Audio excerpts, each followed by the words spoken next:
Welcome to the Praxis Report, the podcast that tries to bring you a convergence of political theory and analyzing things from a theoretical point of view and combining that with practical solutions and practical alternatives of what we can do to change things for the better. I'm your co-host, William Barth, and I'd like to introduce our other co-hosts today. Jonathan Brown. Welcome, Jonathan Brown. We're going to try something a little different today. We're going to have an interview of our distinguished co-host, Jonathan Brown, and I have the honor of playing the role of interviewer today. So, John, before we begin, can you tell us a little bit about your academic background and your professional background, just so our listeners and people who want to join the Praxis community know a little bit about you? Well, by my area of study is in two primary things. First is sociology, and the other is history. And I have a master's degree in sociology. And for my career, I am a teacher and an educator. So I teach at high school. I teach social studies. So I teach everything from history, economics, government, sociology, and all of that.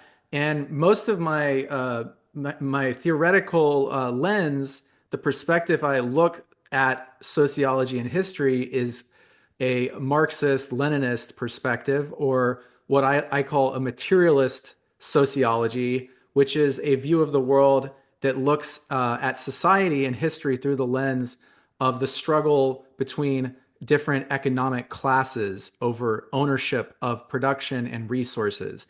And that is what I see as the kind of primary contradiction that is the problem in our society that needs to be resolved.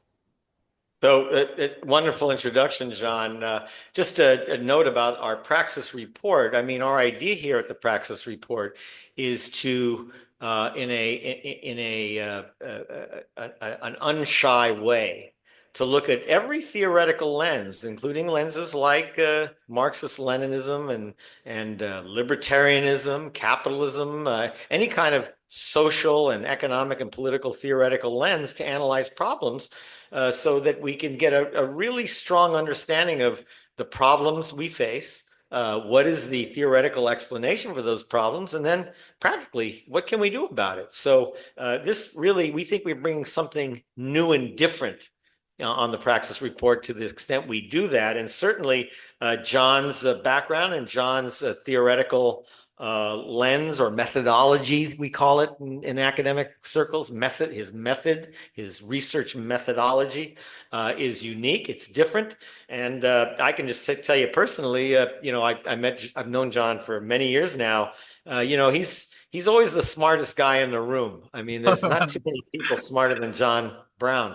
So I'm just honored to be, co-hosting the Praxis Report with him. So we're going to get into it. We're going to get into it.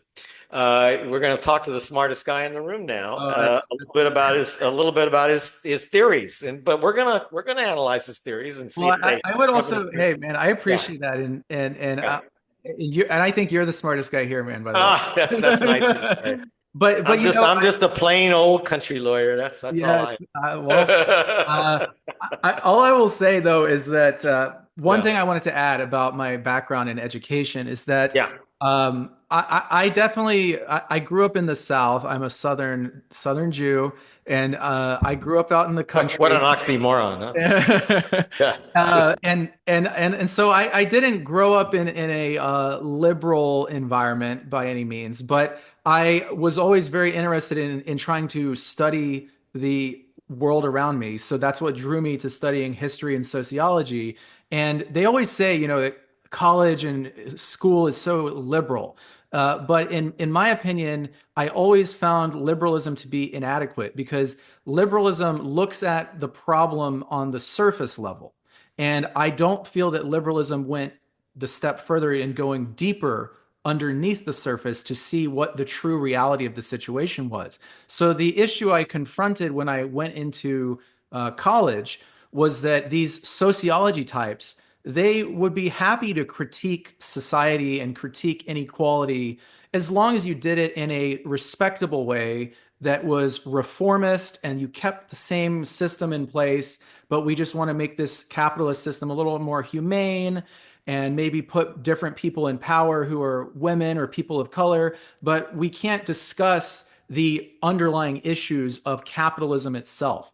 And so that's what drew me to Marxism as I began to think that Marx, Lenin, Mao, Stalin, Engels, all of these great, Marxist thinkers and leaders were the only ones who were actually going deeper into the root of the problem instead of just relying on surface level analysis. And because of that, every professor I had in school was always opposed to me every step of the way. One of my advisors in grad school told me, you need to tone down the Marxism Yeah, if you want to get a job in academia. So yeah. that has been the challenge that I've had to deal with, which is it's pretty much impossible to find any mainstream university in the United States or mainstream sociology department that will actually allow you to study the society through a Marxist lens. Right. The established order is always telling the revolutionaries to tone it down, aren't they? It's been a constant theme in progressive politics since the 60s or going back even to the 1940s. That's Uh, right. yeah, it's well, but it seems that we've sort of reached a crisis, haven't we? The contradictions in our society have sort of reached a what you might call a critical mass. Yeah. I don't know how a Marxist would define that when the contradictions of society become so great that change can happen. Yeah, Uh, that's and but Mao talks about this, the idea that Mao wrote this great paper called On Contradiction, and it's called the transformation of quantity into quality. That little numeric changes build up that are small until they create a massive qualitative difference, a transformation in society. I mean, an example they use that's really basic is like boiling water. You know, water temperature rises and then it boils into something else, or maybe freezing water. You freeze it and then it goes from a liquid to a solid. So quantitative things, small things build up into a transformation of its state. And I think what you're getting at is in society, the problems or contradictions are getting to a point that could be a potential situation that's revolutionary. Well, not to change subjects, but Yeah. this election of Donald Trump and watching the reaction to Trump and how in these first 100 days, how he's conducting himself, it seems that we've entered into a new, almost like a surreal or you might call it heightened contradictions form of politics, where the liberal Democrats are just going crazy. And I've never seen anything quite like it. And I'm just wondering, is that a sign, perhaps, that conditions have changed, that we're no longer dealing with standard right and left contests between liberals and conservatives and Republicans and Democrats? Instead, we're dealing with strong, more deep forces in society that are in contradiction with one another and kind of ready. In other words, the conditions are ready for some of the things that you're thinking about and concerned about. Is that possible? Is that what's happening here? Yes, I so I think the contradictions happened after America, became this empire after World War II, fought against the Soviet Union, and when the Soviet Union fell, we had this period called neoliberalism where we were taught that capitalism was the end point of history and there would be no alternative, and this was there was no socialism, no communism was possible. And I think that neoliberalism has sort of led to this destruction of social life in America. It's gutted the welfare state, it's destroyed the economy for the working people, and it has led to younger generations like my generation and younger to this prospect of no future for our generation. So I think that Trump came out of this context of the failure of the neoliberal capitalist establishment in the Democrat and Republican parties. And a big idea that was put forward by Haz al-Din, he's the chairman of the American Communist Party. He used the term MAGA communism to describe the communist elements of the Trump phenomenon, which is not that Trump himself obviously is a capitalist and a right-wing populist, but the base of the working class base that Trump appeals to, the Yes. so-called MAGA base, there is a element to that that can be swayed in a communist direction. But what I mean, and for liberals who listen to this, they're going to crucify me because they're going to say, "Oh, well, MAGA, that's just a bunch of Nazis and fascists and racists and white Right. supremacists."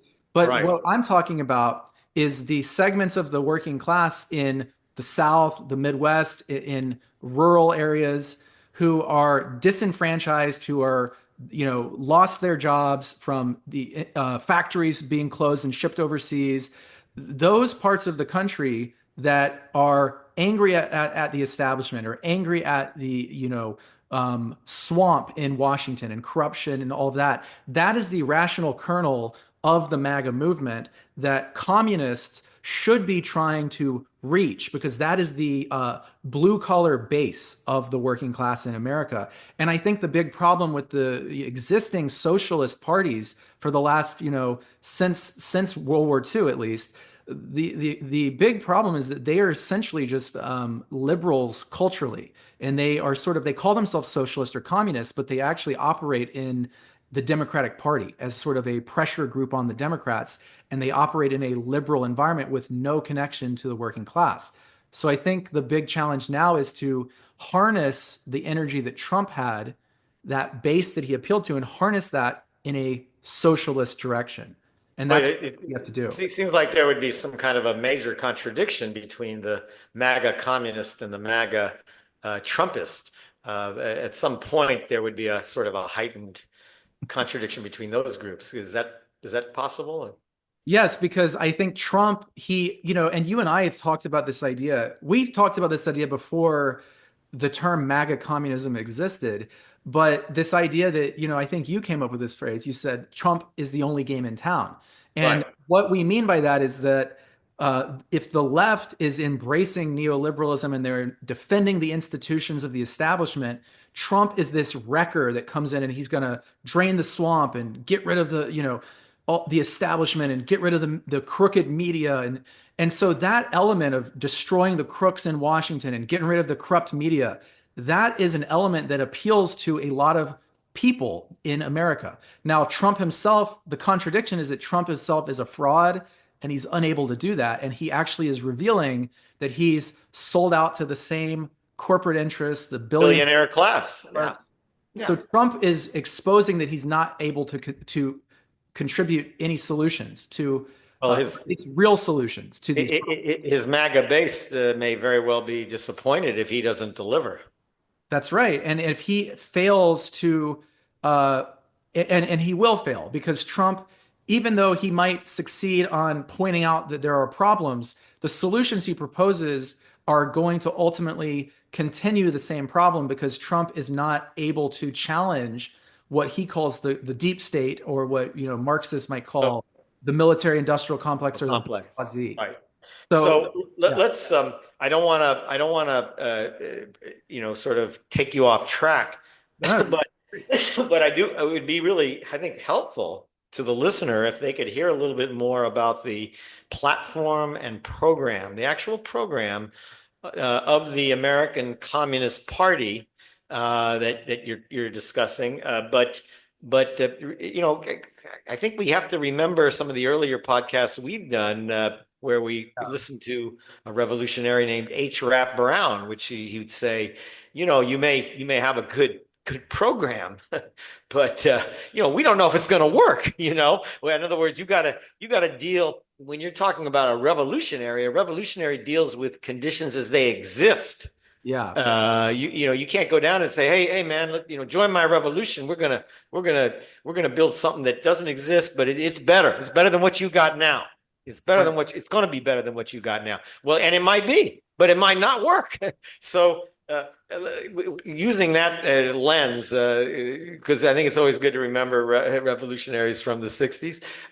Can you tell us a little bit about the program? I've looked over the program myself. It's a fascinating program. It could well be a program a progressive political third party, a People's Party or a Green Party, but this is the American Communist Party platform. So why don't you discuss that a little bit? Maybe some of the major planks on, economic rights or Yeah. industrial policy or foreign policy, and then we can let's talk about the politics of all this after that. Yeah. So not to get too far back in history, but the idea of communism, the big misconception that liberals and leftists have in the United States is they see communism as an ideal utopia that is this perfect world where everyone's free and there's no government, there's no classes and no money and everyone's equal.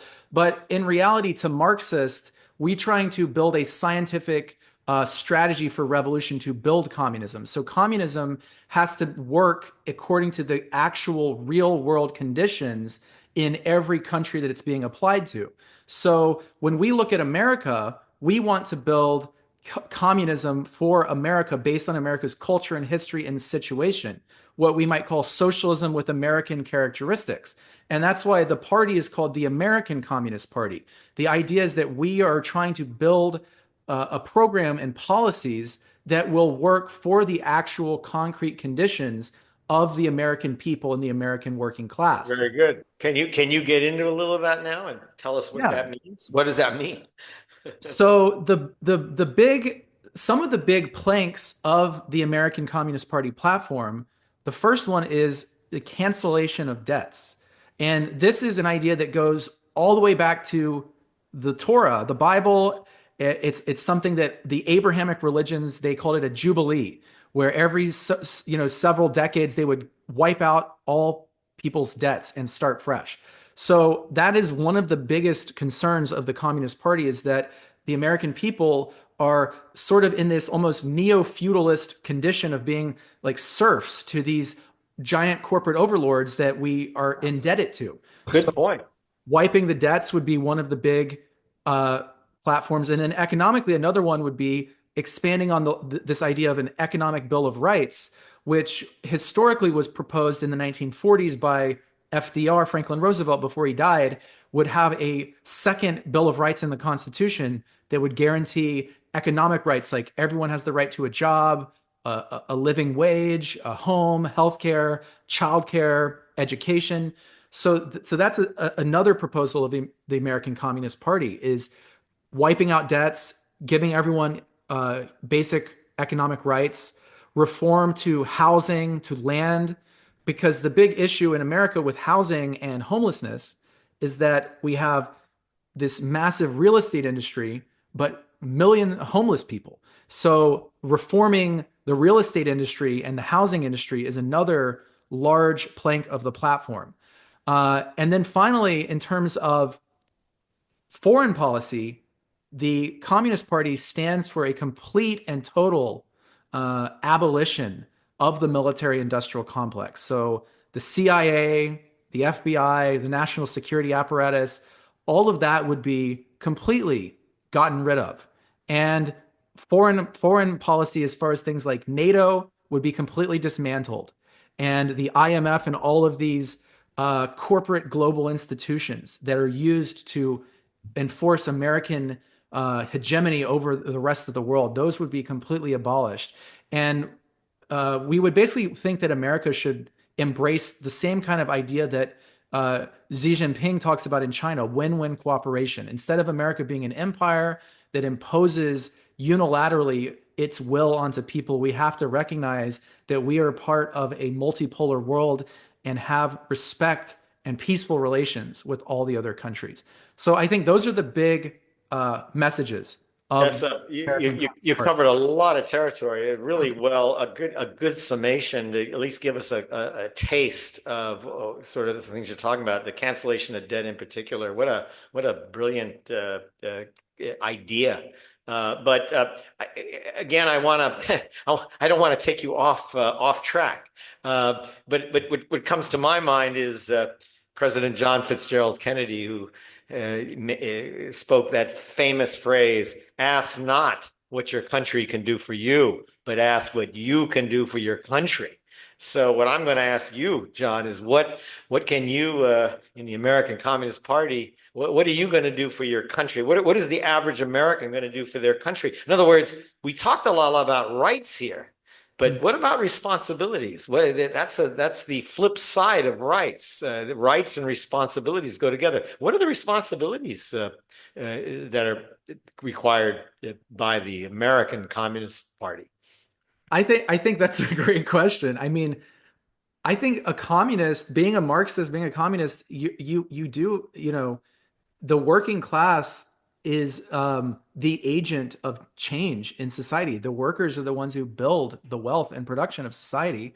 So I think there's this responsibility to, we want people to have freedom to be everything that they want to be. And so I think being a communist, you kind of have to be the most theoretically advanced and deeper understanding of society. You almost have to be, Lenin talked about being a vanguard, being a sort of leader of society in a way, but not in a way that you're pulling ahead of, the people, but that you're a part of the people, you're connected. And so, I mean, this is everything. We want people to be healthy, exercise. You talk about all the time. You run marathons. You're in Right. amazing shape. Yeah, yeah. So I ran 20 miles a day and I'm feeling it look at right you. I mean, it's now. amazing. It's I'm amazing. feeling So it. I'm feeling it. that's a sort of, I think the major idea, like, if we look at how, communism was done in, the 20th century in China and Russia and in those societies, they wanted to take a peasant population and, make them, extol the virtues of the peasants and the industrial workers and the women and building families and being strong. And so I think I am very much in tune with that. Like we have to be a part of the people, a part of the common man struggle, the common woman struggle, and uplift people intellectually, spiritually, religiously, physically with exercise, healthy foods. So I think all of that is a big part of what we would want for America is like all these, things for the body and mind for people. Yeah, and uh, again, this idea that the vanguard, in other words, we don't impose our revolution on the working class, so to speak, or whatever you want to call the masses of people working for a living in this country who can't afford to live in this country. But in other words, you have to sort of wait until the conditions are at such a climatic point where it's sort of ripe for the kinds of changes that you're talking about. And when we talk about revolution, we're not just talking about a violent revolution. I mean, revolution comes in many different forms. It doesn't have to be violent, but it does mean some kind of fundamental, just I guess, destruction of one system and replacing it with another. Am I right on that, or? As far as revolutions go, it is a historical foundation of America, is that America is a revolutionary country because we were founded in a political Good revolution with point. the British. Good point. Good point. So it's kind of interesting because I mean I think a lot of Americans would probably think, oh, a revolution, that's scary, but we also honor every one of the founding fathers as So, revolutionaries. was it Tom Paine or Thomas Jefferson who said the tree of liberty must be periodically watered with the blood of tyrants? Was that Jefferson or Yeah. is that I Tom think that's Paine? That was Jefferson. Jefferson. Jefferson, I think. Yeah. And that's the thing is that it's not that we would give unconditional support to the founding fathers, because obviously they have contradictions, which is the fact that America was founded as a revolution against British aristocracy, monarchy, and feudalism, and it created a the basis of a capitalist society. Now, of course, they were slaveholders, and they were themselves problems with them as figures. But I think that the basis of American history that we can build upon is that revolutionary tradition. And just as we overthrew the British monarchy and replaced it with capitalism, in the future, we will need to carry on that tradition of revolution to replace capitalism with a socialist system that is actually able to fulfill those famous words of, by, and for the people, because we know capitalism is of, by, and for the profit of the few, not for the people. Yeah, it really does seem that in terms of politics, we're just political activists, whether you're a liberal Democrat or a member of the Green Party or an independent like a Bernie Sanders, that we really have hit that where the contradictions have sort of evolved to such a high degree that we're there. We're there. That clearly in almost every aspect of American political life, whether you're talking about energy policy with controlled by the big oil cartels, or health policy controlled by the big pharma and the private hospitals, and or economic policy controlled by the Wall Street and the bankers, that in every major aspect of American life, the billionaires, the oligarchs, and the major corporations just completely run the show. 100%. You had the MAGA movement and what's his name, Mr. Trump's movement. But look at the first thing he does. He goes to the billionaire class and he appoints billionaires to run his entire administration. That doesn't sound like a MAGA base to me. That's not a very MAGA movement to the way I would look at it. But we'll see.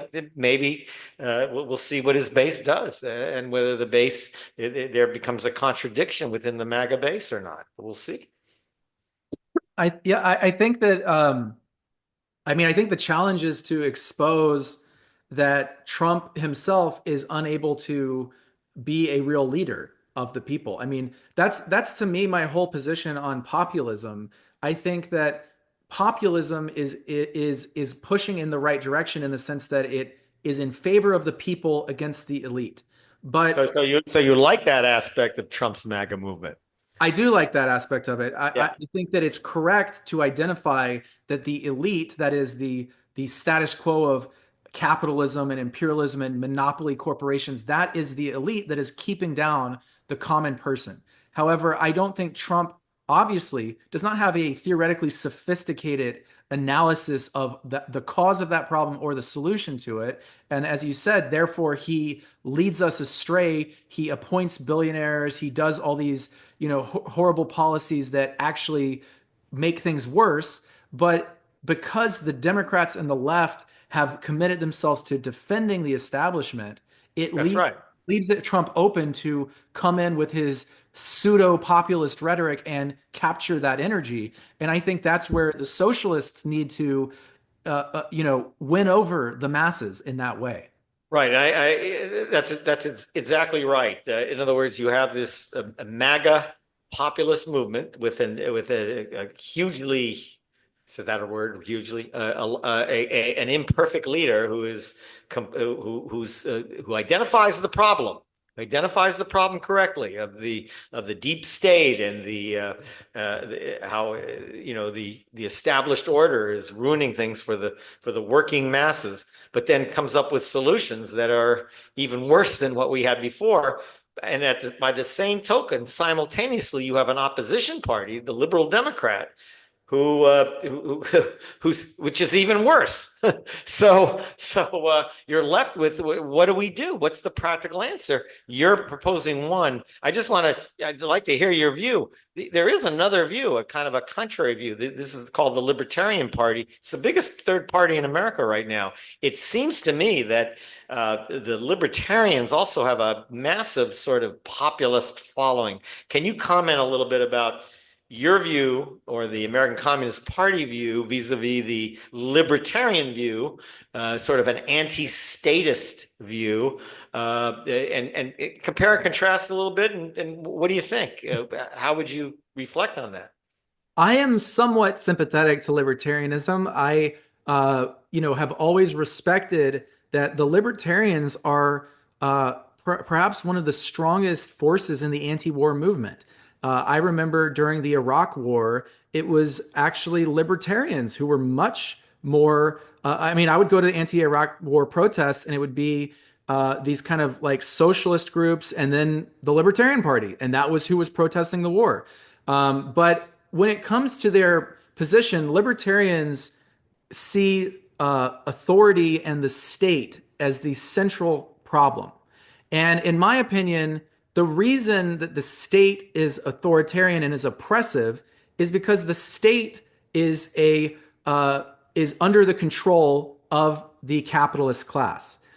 So the state is not a neutral institution. The state in every society, if you went back to ancient Rome, the ancient Roman Empire was the state ruled by the slave owners.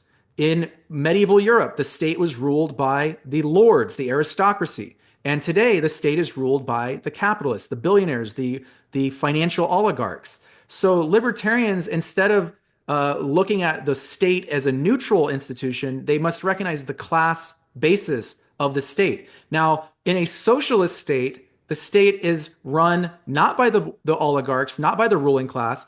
The state is run by the people, the masses, the workers, and the peasants, and the poor. So, in a state that is socialist, I believe it will no longer be authoritarian in the same way because it will be a state run by the majority in the interest of the people as a whole, instead of right now we have a state that's run by a small minority of the corporate elite. And that's where So, I disagree with the libertarians. so you haven't given up on the sort of the battle or the struggle for the state. You see the state as a site of struggle, of revolutionary struggle. In other words, the battle between the working masses or the masses and the big corporate oligarchs that control the state. You see it as a site of conflict and struggle. You haven't given up on it. You're not calling for the end of the state. No, I'm not an anarchist. I think libertarianism and anarchism are very similar in that they see the government as the main problem. And I would say to them that the state is a institution that exists. The reason that they criticize the state and think the state is oppressive and bad and wrong is because the state serves the interest of the capitalist class against the working people. But in socialism, the state would be run by the working class, by the people in the interest of the people as a whole. And I think that would fundamentally alter the character of the state. Now, as far as in a future 1,000 years, hundreds of years in the future, this idea of, Engels said the state would wither away With it, when right. class no longer exists, when there is no longer any inequality or distinctions between different classes, then the state will simply transform into being kind of like an administrative body that just helps organize things. It won't be like an actual coercive power. Right. Uh, So you kind of have what Donald Trump says, you don't need to have elections anymore once I get through with things.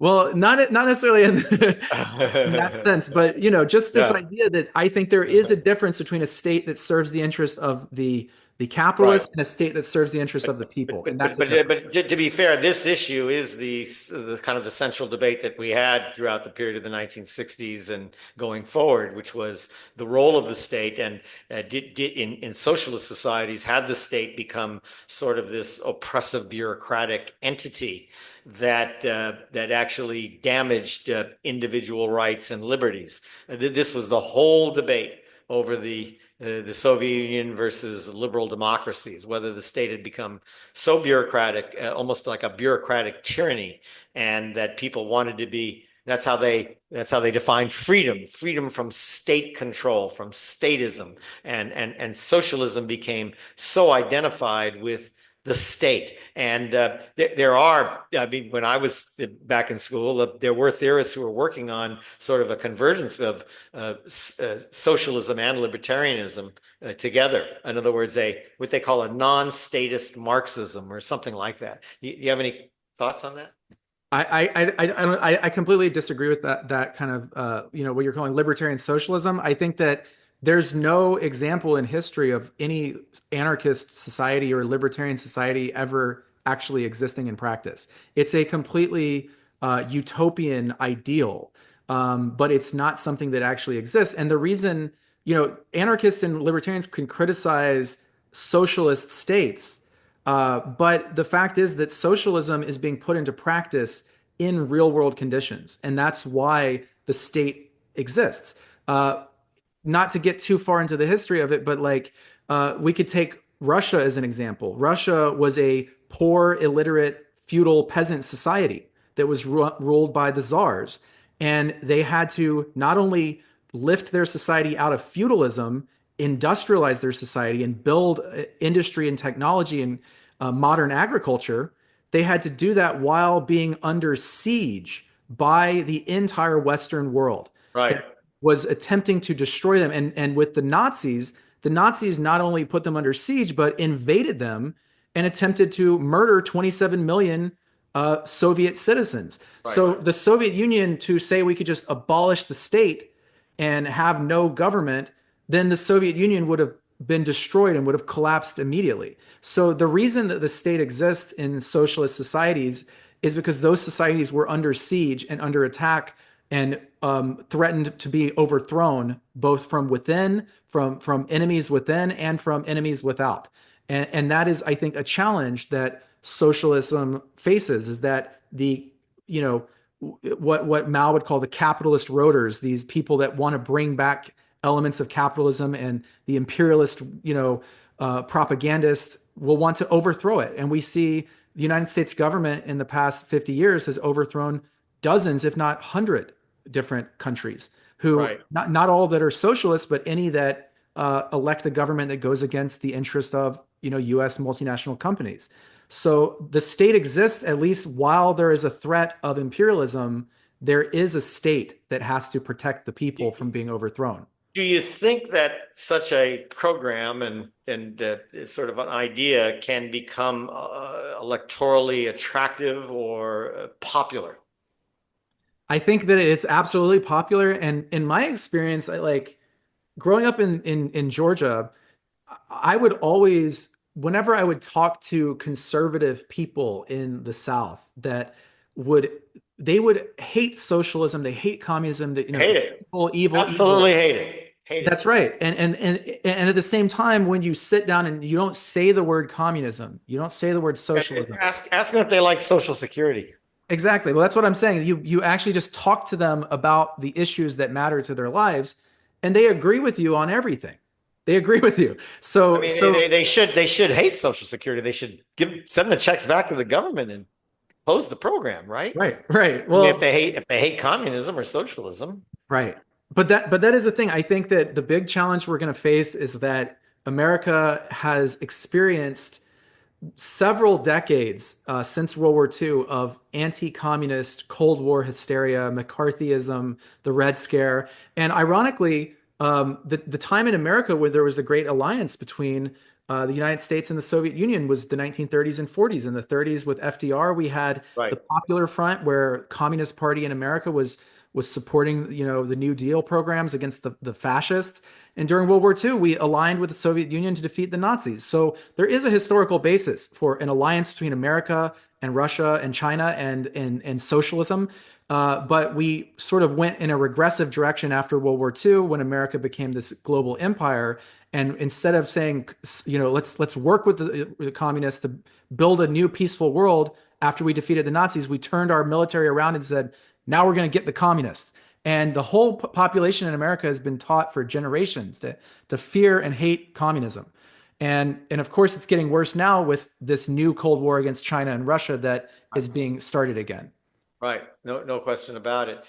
John, we can go on and on. It'd be Yeah, that's a interesting. good place to. It would be interesting to hear an articulate, sort of a non-propagandistic libertarian theoretical perspective, if we could achieve one, or have someone who could speak to that. That'd be something I'd be interested in listening to. But maybe you can close us out. We're going to be continuing this discussion and really focus on these policies, especially industrial policy and the debt forgiveness, and and also this economic bill of rights. The whole idea of what does it mean to be a citizen of a country? What is the citizen's rights? What are the citizens' obligations? What they call citizenship isn't just about the right to vote or serve on a jury.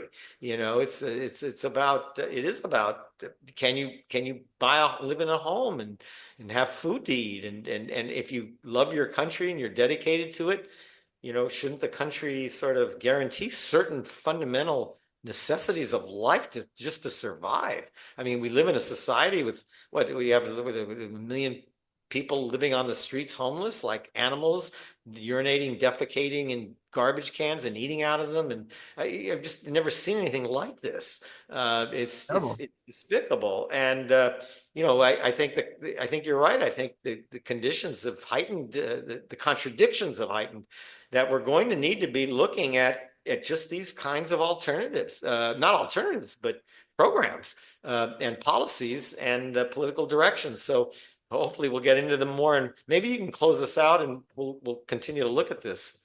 Yeah, well, thanks. I mean, it was very fascinating to have this discussion and to think about all these ideas. So, you asked very great questions to really get me. Well, I just want to show the listener that you are the smartest guy in the room, and that's why No, not when you're I'm here. honored to be Not when the you're in the Praxis room. report to you.